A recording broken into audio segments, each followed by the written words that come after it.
தென் சிங்கம்புணரி தோப்பு வீட்டின் அருகே எதையோ விழுங்கிவிட்டு தென்னை மட்டைக்குள் கிடந்த 12 அடி நீளமுள்ள பெரிய மலை பாம்பு. தென்னை மட்டைகளை அள்ளிய போது நெளிந்த பாம்பால் அதிர்ச்சி. தீயணைப்பு வீரர்கள் வரும் வரை அதே இடத்தில் கிடந்ததால் லாபகமாக பிடித்தனர். சிவகங்கை மாவட்டம் சிங்கம்புணரியைச் சேர்ந்தவர் திருஞானம்.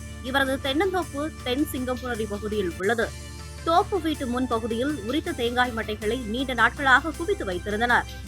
இன்று தென்னை மட்டைகளை அள்ளிக் கொண்டிருக்கும் போது உள்ளே பெரிய மலைப்பாம்பு இருப்பதைக் கண்டு தொழிலாளர்கள் அதிர்ச்சி அடைந்தனர்.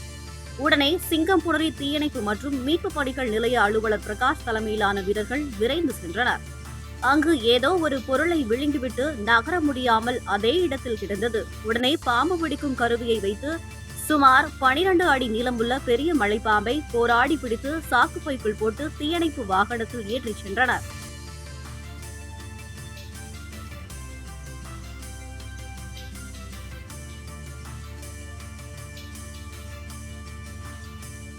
தென் சிங்கம்புணரி தோப்பு வீட்டின் அருகே எதையோ விழுங்கிவிட்டு தென்னை மட்டைக்குள் கிடந்த 12 அடி நீளமுள்ள பெரிய மலைப்பாம்பு.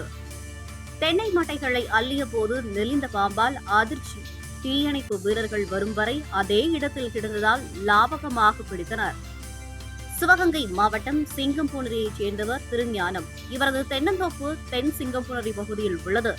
தோப்பு வீட்டு முன் பகுதியில் உரித்த தேங்காய் மட்டைகளை நீண்ட நாட்களாக குவித்து வைத்திருந்தனர்.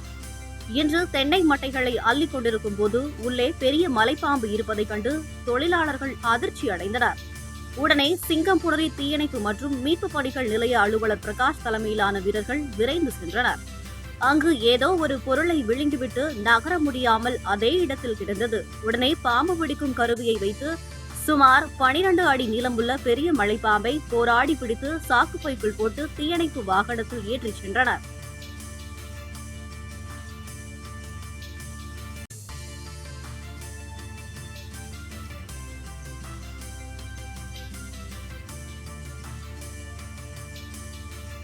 தென் சிங்கம்புணரி தோப்பு வீட்டின் அருகே எதையோ விழுங்கிவிட்டு தென்னை மட்டைக்குள் கிடந்த 12 அடி நீளமுள்ள பெரிய மலைப்பாம்பு.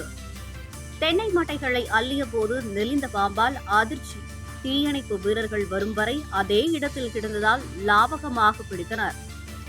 சிவகங்கை மாவட்டம் சிங்கம்புணரியைச் சேர்ந்தவர் திருஞானம். இவரது தென்னந்தோப்பு தென் சிங்கம்புணரி பகுதியில் உள்ளது. தோப்பு வீட்டு முன் பகுதியில் உரித்த தேங்காய் மட்டைகளை நீண்ட நாட்களாக குவித்து வைத்திருந்தனர். இன்று தென்னை மட்டைகளை அள்ளிக் கொண்டிருக்கும் போது உள்ளே பெரிய மலைப்பாம்பு இருப்பதைக் கண்டு தொழிலாளர்கள் அதிர்ச்சி அடைந்தனர். உடனே சிங்கம்புணரி தீயணைப்பு மற்றும் மீட்பு பணிகள் நிலைய அலுவலர் பிரகாஷ் தலைமையிலான வீரர்கள் விரைந்து சென்றனர். அங்கு ஏதோ ஒரு பொருளை விழுங்கிவிட்டு நகர முடியாமல் அதே இடத்தில் கிடந்தது. உடனே பாம்பு பிடிக்கும் கருவியை வைத்து சுமார் 12 அடி நீளமுள்ள பெரிய மலைப்பாம்பை போராடி பிடித்து சாக்குப்பைக்குள் போட்டு தீயணைப்பு வாகனத்தில் ஏற்றிச் சென்றனர்.